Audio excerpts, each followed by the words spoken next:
नमस्कार। मैं हरनाथ सिंह देवना इंटर कॉलेज कुरावली मैनपुरी आज आपके लिए क्लास 12th में बहुत ही इम्पोर्टेंट चैप्टर जिसका नाम है विद्युत चुम्बकीय प्रेरण वो मैं लेके आया हूँ। विद्युत चुम्बकीय प्रेरण की इम्पोर्टेंस इस बात से समझ लीजिए, अगर ये इस चैप्टर में मुख्य जो योगदान फैराडे का है, अगर फैराडे ने इस प्रयोग को न किया होता, प्रयोग से जो निष्कर्ष न निकाले होते, तो आज हम जो बिजली में बैठे हुए हैं, बिजली की लाइट का हम उपयोग कर रहे हैं, प्रत्यावर्ती धारा का उपयोग कर रहे हैं, इसमें हम बैठे नहीं होते।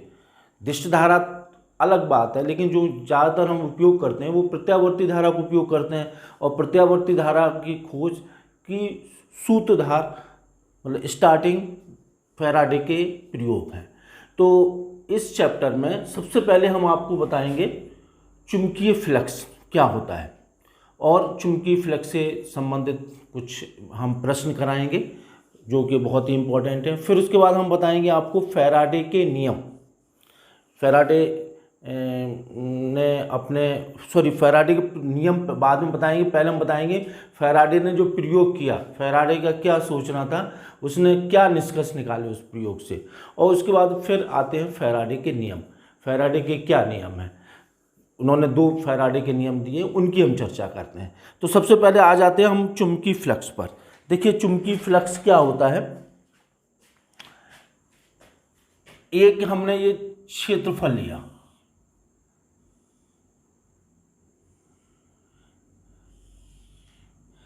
इसमें ये लंबवत चुंबकीय क्षेत्र गुजर रहा है, समान चुंबकीय क्षेत्र है, ये गुजर रहा है, ये देखिए इस तरह से। ये बी है, ये क्षेत्रफल ए है, और इस क्षेत्रफल की दिशा भी इधर की तरफ होगी, क्षेत्रफल वेक्टर की दिशा ये होगी। ये क्षेत्रफल वेक्टर का परिमाण है।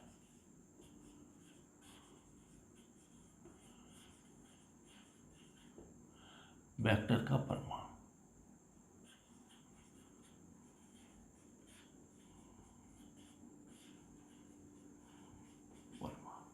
ये हमारा बी है।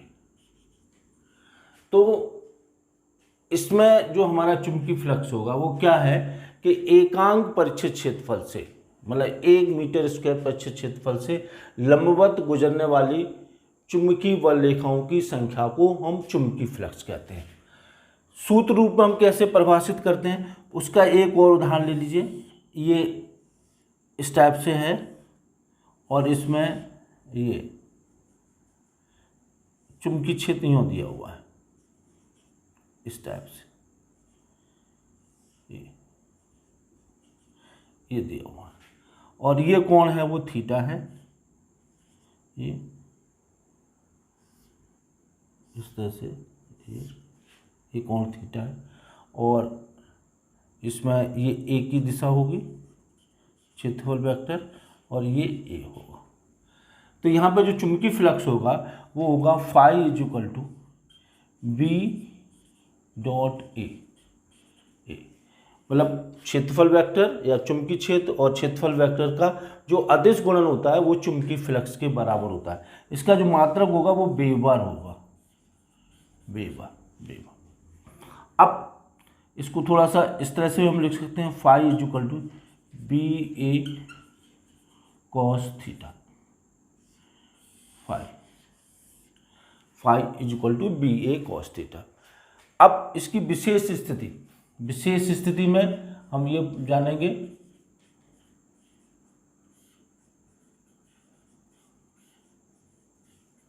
विशेष स्थिति में सबसे पहले हम ये देखते हैं कि थीटा हमारा 0 है, जैसा इस केस में थीटा जब 0 होगा तो फाई इक्वल टू अधिकतम होगा बी ए कॉस 0 और फाई इक्वल टू बी ए, ये अधिकतम होगा।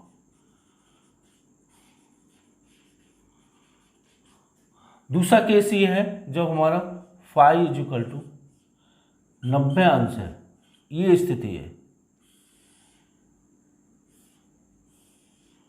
इस तरह से, एक की दिशा इधर की तरफ होगी और चुंबकीय क्षेत्र इस टाइप से तो phi is equal to B A cos 90, तो फाई इज इक्वल टू 0। ये सबसे कम हुआ और ये सबसे अधिकतम हुआ। तो इस तरह से ये चुंबकीय फ्लक्स है। अब ये हमें देखना है कि चुंबकीय फ्लक्स किन किन चीज़ों पर निर्भर करता है। देखिए आपने चित्र में देख रहे हैं चुंबकीय फ्लक्स बी पर निर्भर करता है। फाई समानुपाती किस पे, बी पे है, समानुपाती बी की। अगर यहाँ पे चुंबकीय क्षेत्र बढ़ रहा है, चुंबकीय क्षेत्र बढ़ रहा है तो फाई भी बढ़ेगा, चुंबकीय क्षेत्र घट रहा है तो फाई भी घटेगा। ये चुंबकीय क्षेत्र बी पर निर्भर करता है, चुंबकीय फ्लक्स बी ए पर निर्भर करता है।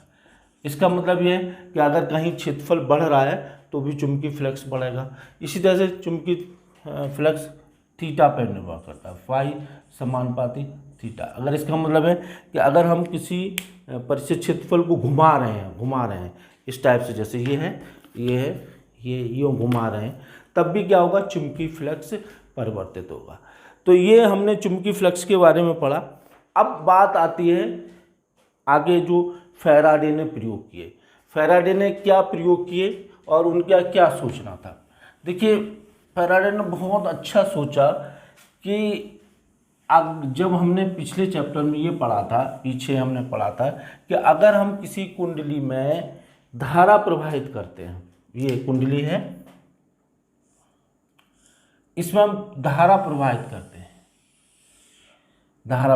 करते हैं तो यहाँ पर चुंबकीय क्षेत्र पैदा होता है। ये इस तरह से, ये हमने सूत्र भी निकाला था।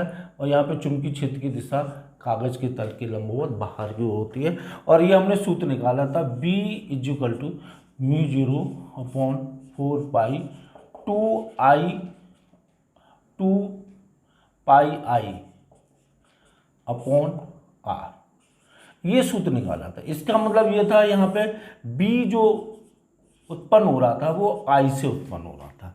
मतलब हम धारा प्रवाहित कर रहे थे तो इसके केंद्र पर चुंबकीय क्षेत्र उत्पन्न हो रहा था, और जैसे हमने धारा प्रवाहित करना इसमें बंद कर दिया तो इसमें चुंबकीय क्षेत्र उत्पन्न होना बंद हो गया। तो इस तरह से ये जो चैप्टर है इसमें हमने जो चीज़ जो पढ़ी आपकी, वो पढ़ी इस बात पे पढ़ी कि इसमें जब हम धारा प्रवाहित करते हैं तो चुंबकीय क्षेत्र पैदा होता है। फैराडे ने इसका उल्टा सोचा।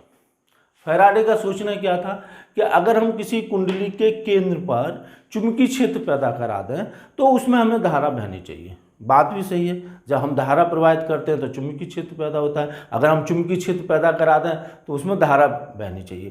तो उसके लिए उन्होंने क्या किया, एक कुंडली को लिया, ये देखिए चित्र में इस तरह से एक कुंडली ली और इस कुंडली पर एक क्षण चुंबक के द्वारा NS, इसके द्वारा यहाँ चुंबकीय क्षेत्र पैदा करा दिया है। यहाँ पे चुंबकीय क्षेत्र पैदा हो गया। अब इसमें धारा बहेगी, इसको देखने के लिए उन्होंने क्या किया, एक धारा मापी जोड़ लिया, ये इस तरह से यहाँ पे चुंबकीय क्षेत्र पैदा हो गया इसकी वजह से, क्षण चुंबक की वजह से। और इन्होंने धारा के विक्षेप को देखने के लिए इसमें एक धारा मापी जोड़ लिया, धारा मापी जोड़ा तो देखा इसमें विक्षेप नहीं आया। फिर उसने क्या किया, इस क्षण चुंबक को बदला। बोला हो सकता है कि इसमें क्षण चुंबक में कुछ कम चुंबकीय क्षेत्र पैदा हो रहा हो। फिर रखा तो भी यहाँ चुंबकीय क्षेत्र नहीं आ रहा। फिर उसने क्या देखा, सोचा हो सकता है धारा मापी खराब हो, उसने धारा मापी बदला तब भी विक्षेप नहीं आया। तो इस तरह से वो बहुत सारी स्थितियों में प्रैक्टिकल करता रहा, कभी धारा मापी को बदले, कभी कुंडली को बदले, कभी क्षण चुंबक को बदले, और इस तरह से करता रहा। लेकिन अपने उसको निश्चित था कि विक्षेप जरूर आएगा। जब धारा की वजह से चुंबकीय क्षेत्र पैदा हो सकता है तो चुंबकीय क्षेत्र की वजह से धारा भी उत्पन्न होनी चाहिए। इस तरह से 13-14 साल तक उसने प्रयोग किया। और आप उसका पेशेंस देखिए, उसने 13-14 साल तक प्रयोग करने के बाद एक दिन उसने परेशान होकर के उसने चुम्बक को उसके अंदर फेंक दिया। जैसे ये चुम्बक है, ये हमारा वो है कुंडली है, और उसने इसको यूँ इसके अंदर फेंका। जैसे ही फेंका तैसे ही धारा मापी में विक्षेप आ गया। फिर अगली बार उसने क्या किया, कुंडली को इधर की तरफ लेके आया, तब भी विक्षेप आ गया। तो उसने ये देखा कि इनमें गति होनी चाहिए, आप इसमें सापेक्ष गति होनी चाहिए, मतलब हमें कुछ न कुछ काम करना चाहिए। फिर उसने क्या किया, कुंडली को यूँ हिलाया, जब यूँ हिलाया तब भी इसमें विक्षेप आ गया। फिर कुंडली को हिलाया, इसको आगे पीछे किया, मतलब कुछ न कुछ कार्य किया। फिर उसने ये निष्कर्ष निकाला कि पहले जब हम लिए बैठे हुए थे, हम कुछ कार्य तो कर नहीं रहे थे। जब हम कुछ कार्य नहीं कर रहे हैं तो इसमें हमारी विद्युत ऊर्जा कैसे उत्पन्न हो गई। तो कहने का मतलब है, पहले वो ऊर्जा के संरक्षण के नियम का पालन नहीं कर रहा था। जब ऊर्जा के संरक्षण का नियम का पालन किया, अर्थात कुछ कार्य किया, कार्य करने से ही उसको विद्युत ऊर्जा प्राप्त हुई। अच्छा, अब दूसरी इसी बात को हम चुंबकीय फ्लक्स के पदों में समझें। चुंबकीय फ्लक्स के पदों में क्या हो रहा था, देखिए जब हम इसको पास ले जा रहे थे, तो यहाँ पे चुंबकीय क्षेत्र बदल रहा था, और जब यहाँ पे चुंबकीय क्षेत्र बदलेगा इस बिंदु पर, तो क्या होगा, चुंबकीय फ्लक्स परिवर्तित होगा, और चुंबकीय फ्लक्स परिवर्तित होगा तभी इसमें धारा बहेगी। अच्छा, उसने एक चीज़ और देखी, जब तक हम ये करते रहते हैं तभी तक ऐसा होता है, जैसे हमने करना बंद कर देते हैं तैसे इसमें धारा बहना बंद हो जाती है। तो जब धारा बहना बंद हो जाती है तो उन्होंने ये चीज़ निष्कर्ष इसमें से ये निकाला कि मतलब जब तक चुंबकीय फ्लक्स परिवर्तित होता है तब तक कुंडली के सिरों पर प्रेरित विद्युत भाग बल उत्पन्न हो जाता है, यहाँ पे प्रेरित। और अगर इसका परिपथ पूर्ण है तो इस परिपथ में प्रेरित धारा बहने लगती है। इस घटना को वैद्युत चुंबकीय प्रेरण कहते हैं। कहने का मतलब यह है कि चुंबक की सहायता से हमने प्रेरित धारा और प्रेरित विद्युत भाग बल उत्पन्न कर लिया, तो इसको हम कहते हैं वैद्युत चुंबकीय प्रेरण। तो फैराडे ने इस प्रयोग से यह निष्कर्ष निकाला कि जब तक फ्लक्स परिवर्तन किसी कुंडली में नहीं होगा तब तक प्रेरित धारा उत्पन्न नहीं होगी। इस निष्कर्ष के आधार पर इस चैप्टर का नाम विद्युत चुंबकीय प्रेरण पड़ा। अब जब इन्होंने प्रयोग कर लिया, निष्कर्ष निकाल लिया, तो फिर उन्होंने फैराडे ने नियम दिए। तो फैराडे का प्रथम नियम क्या कहता है, इसको भी समझ लीजिए कि किसी कुंडली से बद्ध चुंबकीय फ्लक्स परिवर्तन की दर का ऋणात्मक मान, अब ऋणात्मक मान क्यों कहा गया ये हमें बाद में, का ऋणात्मक मान प्रेरित विद्युत वाहक बल के बराबर होगा, अर्थात E बराबर ये होगा, E बराबर minus delta phi upon delta t. ये ऋण चिन्ह लेंज के नियम के अनुसार आया। अभी लेंज का नियम भी हम बताएंगे। लेंज का नियम, लेंज के नियम के अनुसार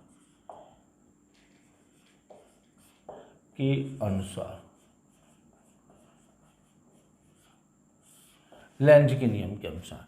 और इसको हम यूं भी लिख सकते हैं, E बराबर, ये पहला नियम है हमारा, E बराबर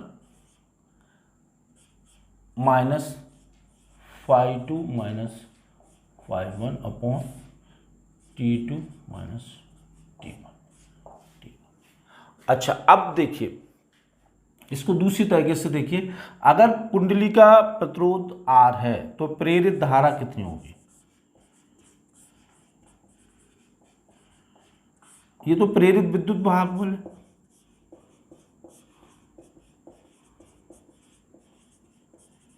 वाहक बल ये है। ये प्रेरित धारा जो होगी I बराबर E अपॉन R और minus delta phi upon delta t into 1 upon R ampere. और प्रेरित आवेश जो होगा वो कितना होगा,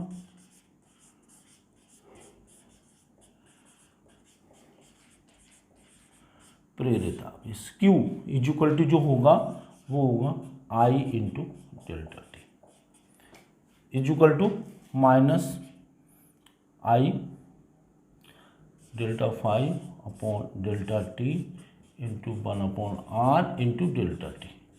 इससे ये कैंसिल हो गया, तो Q equal to minus delta phi upon ये चीज़ देखने में आई कि प्रेरित आवेश है वो समय अंतराल पर निर्भर नहीं करता, जबकि प्रेरित धारा और प्रेरित विद्युत वाहक समय अंतराल पर निर्भर करता है। इसका मात्रक यहाँ पे वोल्ट होगा, ये भी वोल्ट, और ये एम्पियर, और ये कूलम। इस तरह से हमने ये फैराडे का प्रथम नियम पढ़ा, विद्युत चुम्बकीय प्रेरण संबंधी। फैराडे के अन्य भी नियम हैं विद्युत अपघटन संबंधी, इस वजह से यहाँ पे जो ये हम जो बता रहे हैं वो विद्युत चुम्बकीय प्रेरण संबंधी नियम है। अब देखिए द्वितीय नियम क्या है, फैराडे का द्वितीय नियम, जिसको हम लेंज का नियम भी कहते हैं।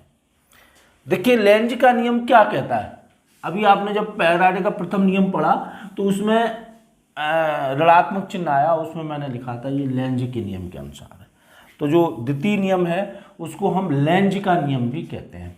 ये क्या कहता है, देखिए ये कुंडली है, इस कुंडली में प्रेरित धारा की दिशा के बारे में उसने बताया। जैसे ये हमने ये चुम्बक लेके आए NS, अगर हम इस कुंडली इसको हम पास लेके ना आए, इसको न लाए तो इसमें धारा नहीं बहेगी। जब लाएंगे तो धारा की दिशा कुछ इस तरह की होगी जो उस परिवर्तन का विरोध करेगी जिसके कारण वो पैदा होती है। तो जब हम N सिरा ला रहे होंगे तो धारा की दिशा कुछ इसमें इस तरह की बहेगी कि यहाँ पे भी N सिरा बनेगा और यहाँ पे प्रतिकर्षण होगा, मतलब हमारे करने का विरोध हो रहा है, प्रतिकर्षण हो रहा है। अब इसी तरह से अगर हम इसको दूर ले जाएं, अगर हम दूर नहीं ले जाते हैं तो इसमें धारा नहीं बहेगी। अगर हम दूर ले जाएंगे तो इसमें धारा की दिशा कुछ इस तरह की होगी जो उस परिवर्तन का विरोध करेगी जिसके कारण ये पैदा होती है। तो ये यहाँ पे क्या होगा, आकर्षण होगा, आकर्षण होगा। इसी तरह से यहाँ तो हमने N सिरे को पास लेके आए, N सिरे को दूर लेके आए। अब हम दूसरे में देखते हैं कि एक हमने कुंडली ली और इसमें हमने S सिरे को पास लेके आए, S सिरे को, इसको हम पास लेके आए तो यहाँ पे S सिरा बन जाएगा, S सिरा, धारा की दिशा इस तरह से होगी, यहाँ पे S सिरा बनेगा, अर्थात प्रतिकर्षण होगा, प्रतिकर्षण। इसी तरह से इस चित्र में देखिए, इसमें हमने ये लिया और इसमें हम S सिरे को दूर लेके जा रहे हैं, ये इसको दूर लेके जा रहे हैं। जब हम दूर लेके जाएंगे तो यहाँ पे N बनेगा, N बनेगा और ये हमारा आकर्षण है, आकर्षण,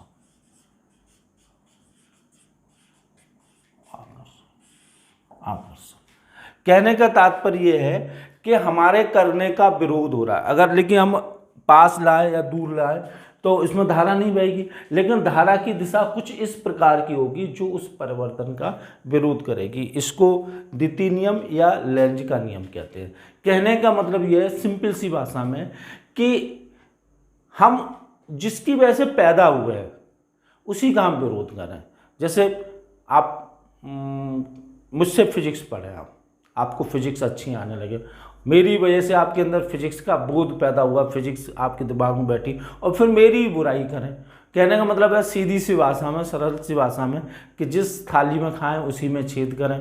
या ये कहिए कि लेंज का नियम तो उस बाप का बेटा है जो पैदा होते ही अपने बाप को विरोध करता है, बाप को मारने की सोच लेता है। तो इस तरह से ये जो नियम है, लेंज का नियम है, वो ऊर्जा संरक्षण के नियम पर आधारित है, उससे ही ये निकला हुआ है। और सीधा सा ये है कि किसी भी कुंडली में प्रेरित धारा की दिशा इस प्रकार की होती है जो उस परिवर्तन का विरोध करती है जिसके कारण वह स्वयं उत्पन्न होती है। तो ये हमने पढ़ लिया। और आज हमने जो सूत्र पढ़े, सूत्र में एक तो पढ़ा phi equal to BA cos theta, एक पढ़ा हमने E equal to phi 2 minus phi 1 और delta phi upon delta t. तो इसमें हम सोचते हैं कि एक दो न्यूमेरिकल और कर लेते हैं जिससे कि आपके अंदर कंसेप्ट क्लियर हो जाए। तो देखिए न्यूमेरिकल में ये देखिए यहाँ पे आ जाइए, ये न्यूमेरिकल है, ये एक मिनट,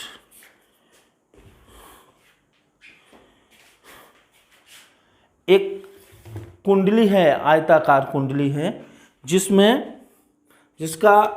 जिसको चुंबकीय क्षेत्र में रखा गया है और चुंबकीय क्षेत्र में रखने के बाद उसको घुमाया जाता है। एक स्थिति ये है कि उसका जो तल है वो चुंबकीय क्षेत्र के लंबवत रहता है और एक स्थिति ये है कि जब उसका चुंबकीय क्षेत्र उसके तल के वो रहता है, समानांतर रहता है। तो देखिए इसमें ये है न्यूमेरिकल, एक मिनट थोड़ा सा, हाँ ये क्वेश्चन है। क्वेश्चन ये है कि 0.3 वेबर प्रति metre square, 0.3 weber metre square तीव्रता के एक समान चुंबकीय क्षेत्र में एक आयताकार लूप रखा है जिसका तल 20 सेंटीमीटर इंटू 30 सेंटीमीटर है और लूप से बद्ध चुंबकीय फ्लक्स ज्ञात कीजिए, जबकि पहला है लूप का क्षेत्र के समानांतर हो, दूसरा है लूप के क्षेत्र अभिलंबवत हो, तीसरा है लूप का तल 30 अंश के कोण पर झुका हो। तो देखिए इसमें अच्छा प्रश्न है और इसको दोनों समझने का प्रयास कीजिए। पहले तो हमें जो प्रश्न में जो चीजें दी हुई हैं उनको हम नोट कर लेते हैं। देखिए ये एक तो हमें दिया हुआ है ए दिया है 20 centimetre into 30 centimetre equal to 600 वर्ग सेंटीमीटर, इसको हम बदल देंगे वर्ग मीटर। ये दूसरा चुंबकीय क्षेत्र दिया हुआ है, चुंबकीय क्षेत्र दिया हुआ है, वो क्षेत्र है 0.3 वेबर प्रति मीटर स्क्वायर, 0.3 वेबर प्रति मीटर स्क्वायर, ये दिया हुआ है। और पहली स्थिति हमें चुंबकीय फ्लक्स कब निकालना है? चुंबकीय फ्लक्स निकालना है लूप का तल क्षेत्र के समानांतर हो। देखिए लूप का तल चुंबकीय क्षेत्र के समानांतर,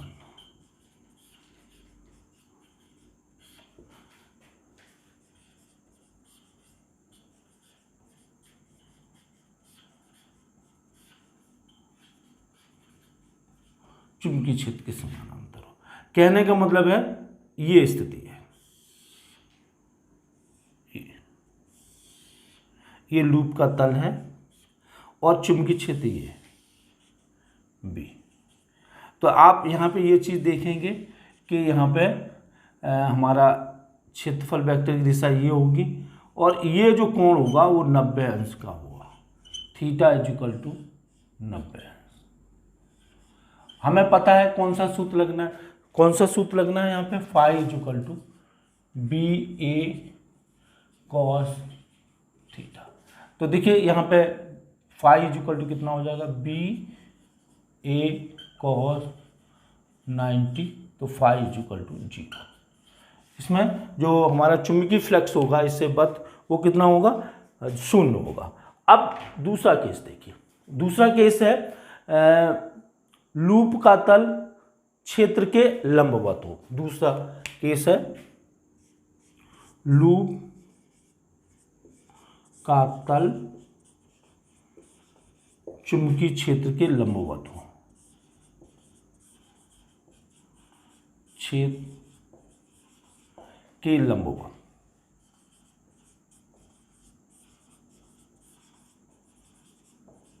देखिए इसमें स्थिति ये पैदा हो रही है इस तरफ से, ये बी इधर की तरफ और इधर ही हमारा ए है, इधर ही हमारा ए है। तो कहने का मतलब है ए और बी की दिशा समान हो गई, तो यहाँ पे phi equal theta equal to zero होगा, और फाई इज इक्वल टू हो जाएगा, phi is equal to B A cos zero, और फाई इज इक्वल टू, इसको हम ले लेंगे बी है 0.3 इंटू 600 इंटू 10⁻⁻4, तो ये हो जाएगा 36×18 180 इंटू 10⁻⁻4, तो ये 0.0180 वेबर हो जाएगा। तीसरा जो पार्ट है, तीसरे पार्ट में ये दिया हुआ है कि लूप का तल क्षेत्र से 30 अंश के कोण पर झुका हुआ है। तीसरा पार्ट, देखिए तीसरा पार्ट में यहां लिख रहा हूं, लूप का तल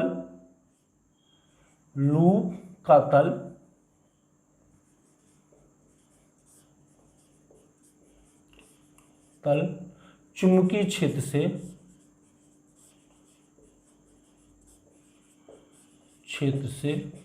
30 अंश के कोण पर है, के कोण पर। देखिए ये स्थिति है, ये देखिए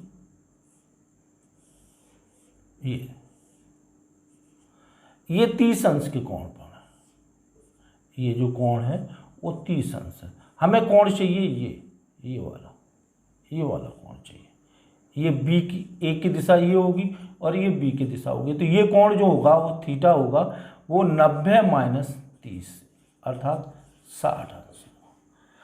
तो इस तरह से फाई इज इक्वल टू जो हो जाएगा वो बी ए कॉस 60 होगा, और इसका हमने मान निकाल लिया है 0.018 इंटू इसका मान 1/2 हो जाएगा, तो ये 0.009 वेबर, ये हमारा उत्तर हो जाएगा 0.009 वेबर प्रति मीटर स्क्वायर, या हम 9 इंटू 10⁻³ कर सकते हैं। तो ये देखिए बहुत अच्छा सवाल था जो हमारे चुंबकीय फ्लक्स पर आधारित था। अब हम ये लेते हैं कि अगर हम किसी कुंडली में चुंबकीय फ्लक्स को परिवर्तित कर रहे हैं तो उसमें प्रेरित धारा का मान कितना होगा और उसमें आवेश का मान कितना होगा, तो ये चीज़ें हमें देखनी है। तो इसमें हम आवेश तो नहीं निकालेंगे, हम केवल चुंबकीय क्षेत्र को देखेंगे, प्रेरित विद्युत भागबल को देखेंगे।